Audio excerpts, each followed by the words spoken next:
Take those balloons with you. Happy? Thank you.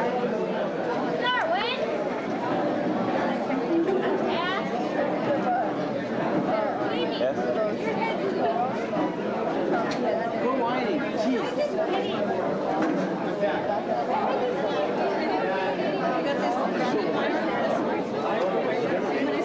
I think it's just starting up right now.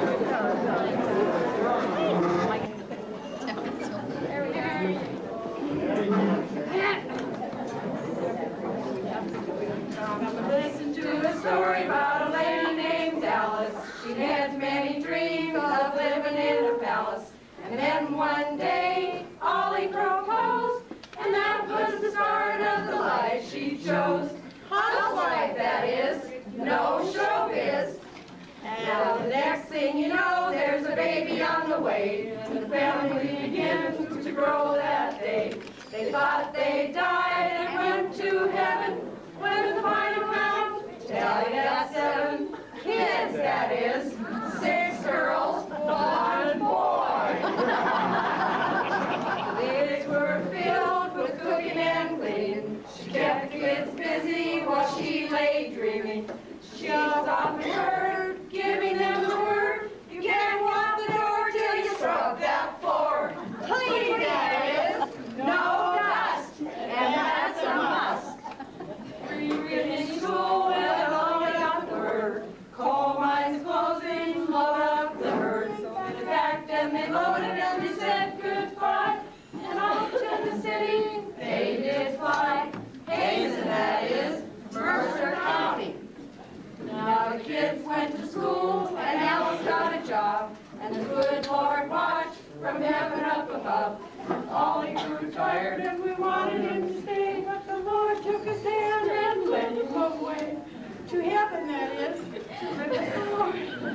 Well, the kids were all very sad, but they knew they had to take the good with the bad. And one night, we'll have to make a fuss. Alice stared out in the face. Romance, that is, at 61. Now Alice and Autumn couldn't stay apart too long, so the rings were exchanged and single life was gone. The kids of 7 were blessed by heaven, as another 2 joined the crew. Kids, that is, Otto had 2. Now we're one big happy family and it's long standing. We're here to celebrate and have some birthday cake. Alice is 75 and couldn't ask for more. Without her raised and toast, this would surely be a bore.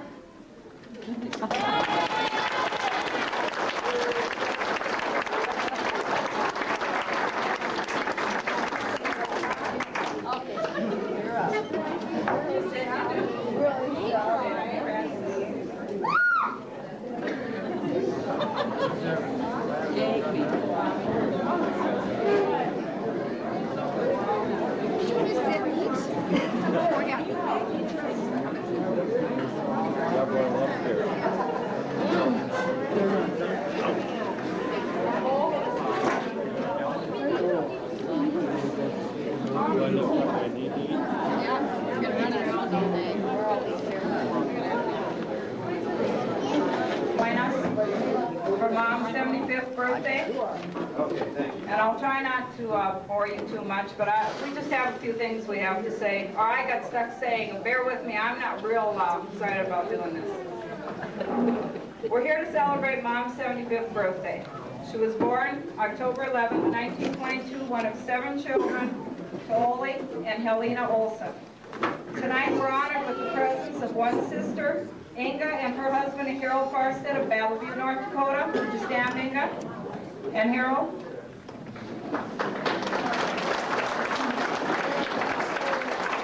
And one brother, Elmer, and his wife Gladys of Minot, North Dakota. Elmer and Gladys, would you stand?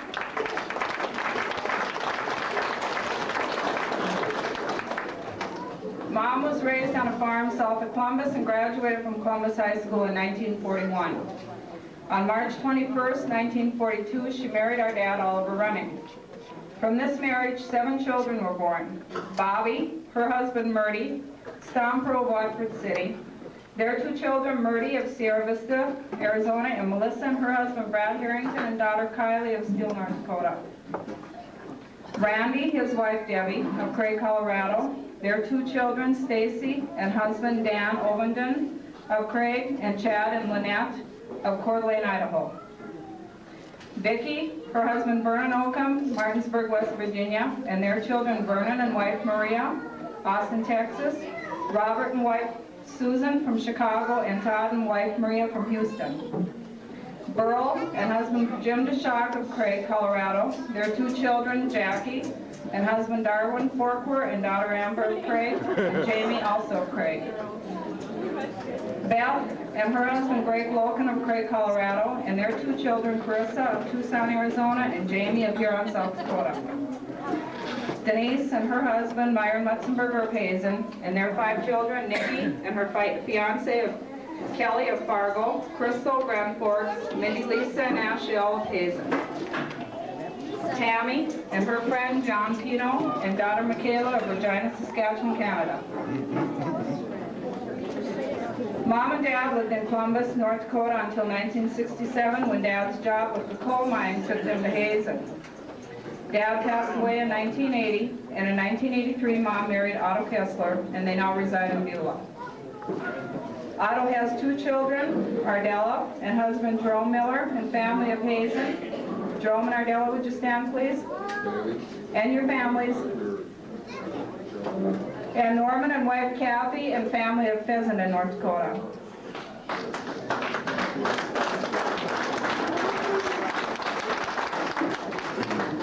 As we were planning this party, we were doing a lot of reminiscing of when we were growing up, and I'd like to share a couple of those stories with you. Anyone who knows Mom knows that she's a fanatic when it comes to cleaning.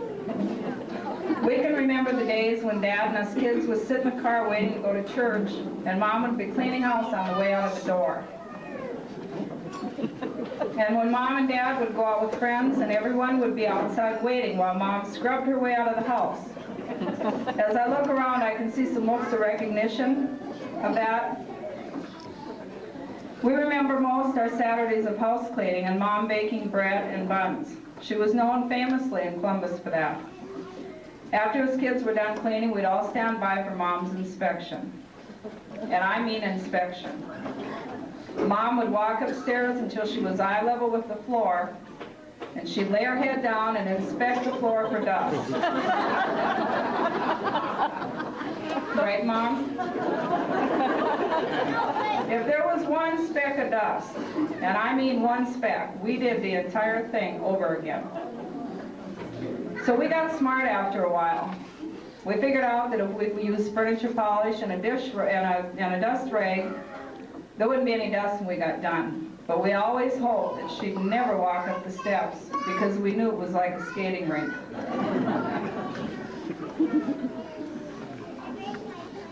After the inspection, it was time for baths and doing hair for church on Sunday morning. Now you can imagine how long it took her to do 6 heads of hair. Thank goodness Randy was a boy. He didn't have 7. Mother always parked us in front of the TV so she could watch Lawrence Welk while she was doing it. So of course we were forced to watch Lawrence Welk too. I want you all to know that until years later, us girls thought underpants were made to be worn on your head, because Mother would roll our hair up in rollers and put underpants on our heads to keep the rollers in place.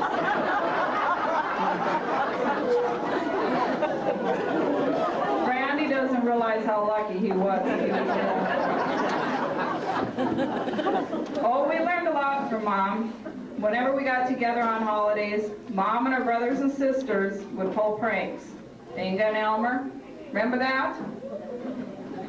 They were all innocent and fun pranks and brought lots of laughter, but much to Mother's dismay, us kids picked up on all of this. We remember well the first time we all met Otto. We were all together for Thanksgiving that year, and Mom begged us to please be on our best behavior, because Otto wasn't used to jokes and pranks. Well, we did as she asked. We were all polite, no pranks, no swearing. Mom was really proud of us. We sat down to our Thanksgiving feast and thanked the Lord for our blessings and the food we were about to receive. As the food started making its way around the table, it was like the devil grabbed onto Vicki, Mother's favorite, of course, as she was dishing up her mashed potatoes. The spoon slipped, potatoes landed on someone else's face, and of course that was the beginning of a famous food fight. Mom sat at the table with a look of horror on her face while Otto quietly left the table and went to the safety of the living room. Needless to say, Otto was able to overlook Mom's bratty kids and he married her anyway. I don't know if he regrets that or he doesn't really say too much. Mom has always been the life of the party no matter where we've been. We have a bowling team that travels to national bowling tournaments every year. The team is made up of myself, Lil Latimer, Burl and Beth, and of course, Mom. We've traveled to many states to bowl, and Mom is the one that brings the joy and laughter to our team. We've shared many good times on these trips. Don't worry, Mom. I won't go into any details. I see daggers in your eyes already. But I will invite any of you to ask Mom to tell about our bowling trip to Florida. I'm sure she'll tell you the truth. Our home has been a happy home, and thanks to Mom and her good nature, we've shared many good times and laughter. Unfortunately, we've shared sad times too when we lost our dad and Beth and Greg's son Zachary. Mom put a scare into all of us with her heart problems, but we all pulled together like a close family does, and we survived. A big thank you to Dr. Sunga, Reimers, and Oakville for the special care of Mom. Without them, we probably wouldn't be here tonight celebrating the 75th year of her life. Mom, on behalf of all of us kids, grandkids, great-grandkids, and our spouses, thank you and happy birthday. May this be a birthday you remember for years to come. Now, before we finish this program, or this portion of the program, I have some special guests to bring out, but before that, I'd like to give anybody the opportunity to share some good stories. I know there's a lot of you out there that probably have some. If you have one you'd like to share, please step forward.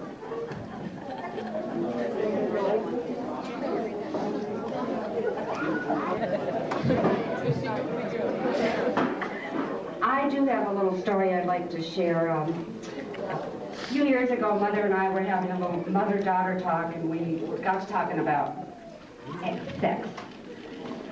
And she told me that, in confidence, of course, I'm not supposed to divulge this, but I'm going to anyway. She told me in confidence that when she and Otto want to do it, they call it washing clothes.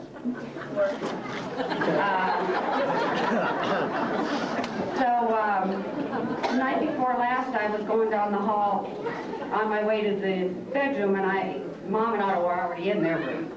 And I overheard Otto say to Mother, Alice, let me interrupt one thing. Otto's German. I can't do a German accent, but I can do Norwegian. Otto said to Mom, Alice, but you like to wash a load of clothes tonight. And Mom said, oh, gosh, Otto, could we maybe do it next week when Vicki leaves? It's been such a long week and she wore me out and I'm just so tired. And Otto says, yeah, that's no problem. We can wash clothes next week. So it was quiet for a few minutes, and I started to walk down the hall, and then I heard Mom say, Otto, I thought about it a little bit, and yeah, if you want to wash clothes, we can if we be real quiet. And Otto said to Mom, Alice, never you mind, it was just a small load and I did it by hand.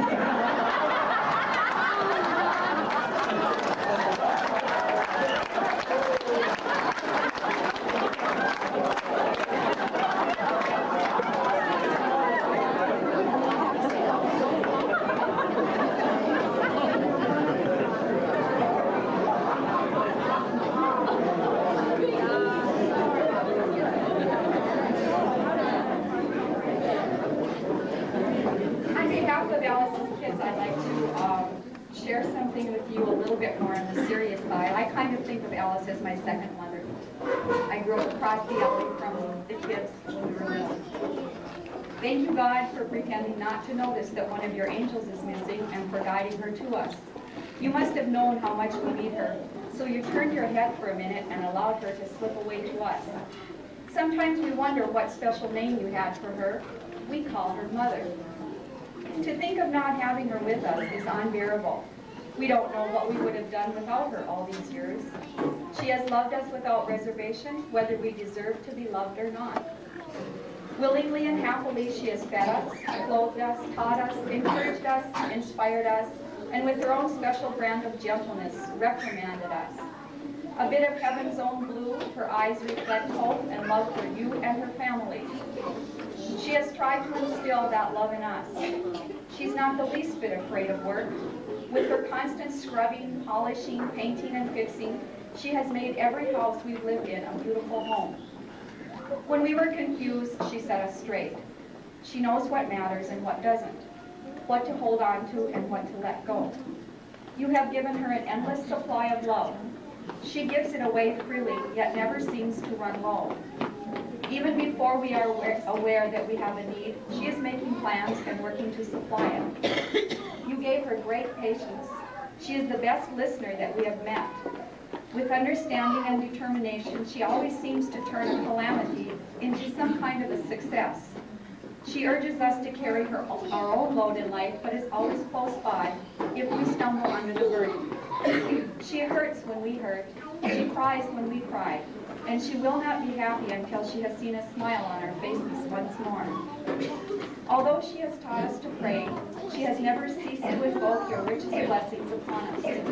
Thank the other angels for filling in for her while she is away. We know it hasn't been easy. Her shoes would be hard to fill. She has to be one of your greatest miracles, God, and we want to thank you for lending our mother to us from your children.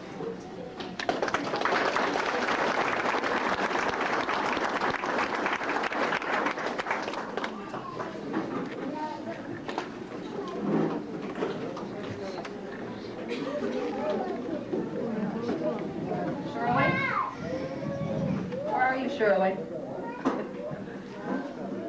Come on.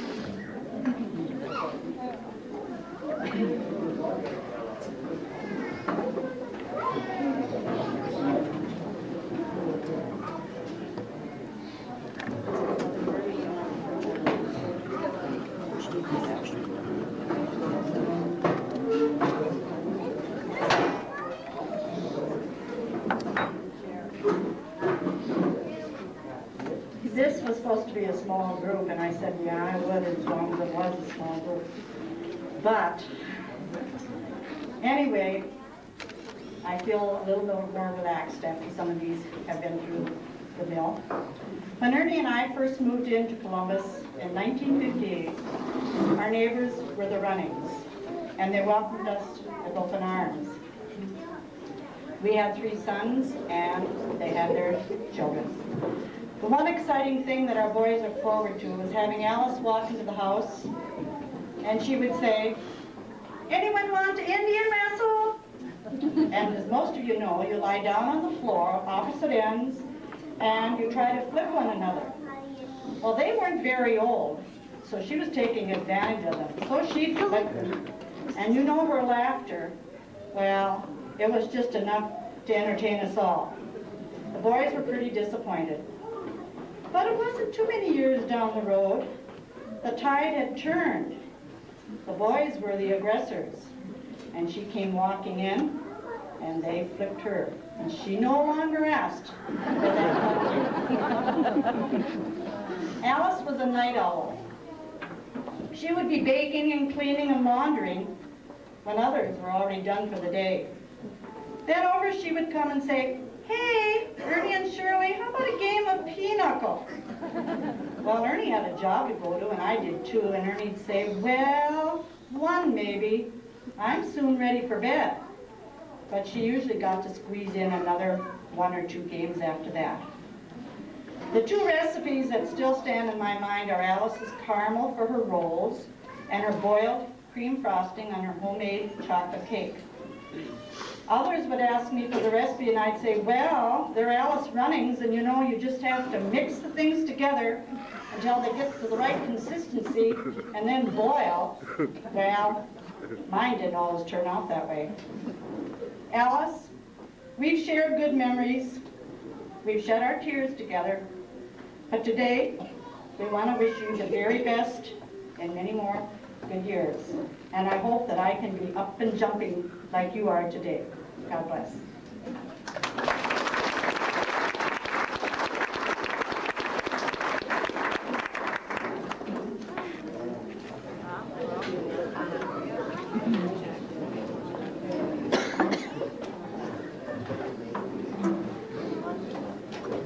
Any others daring enough to come up?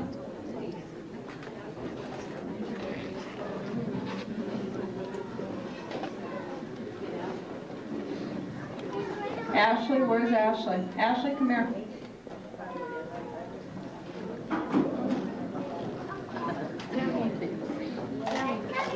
Ashley and Michaela are going to attempt to sing little songs.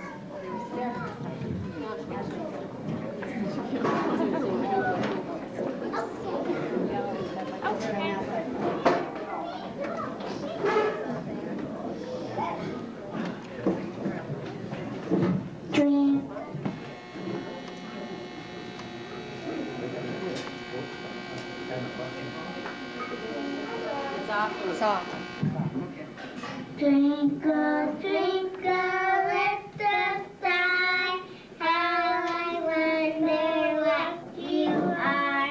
Up above our world so high, like a diamond in the sky.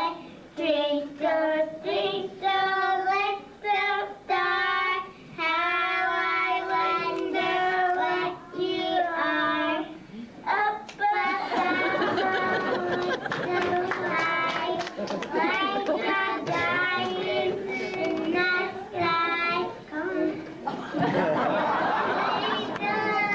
Little star, how I wonder what you are.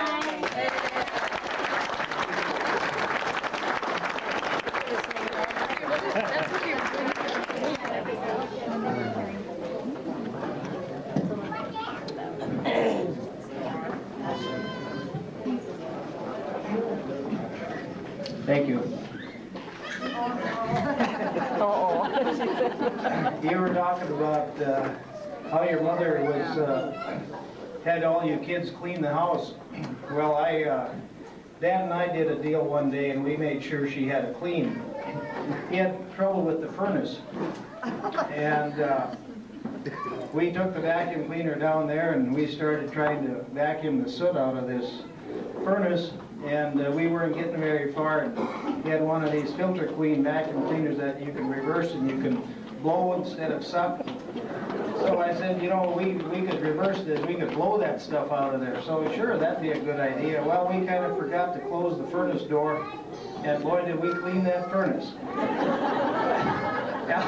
Alice came down about 5 minutes later, and the walls in that whole basement, they were no longer white.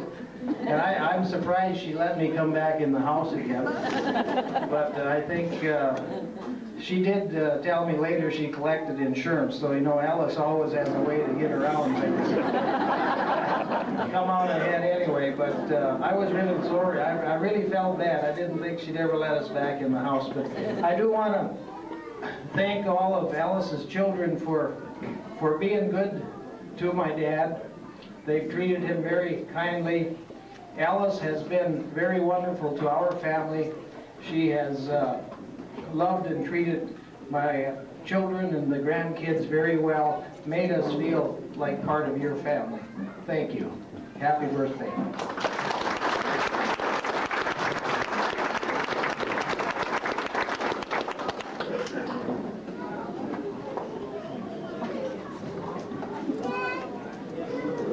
If you'll all just bear with us 1 minute, we have some special guests, and I think they'll be here pretty quick.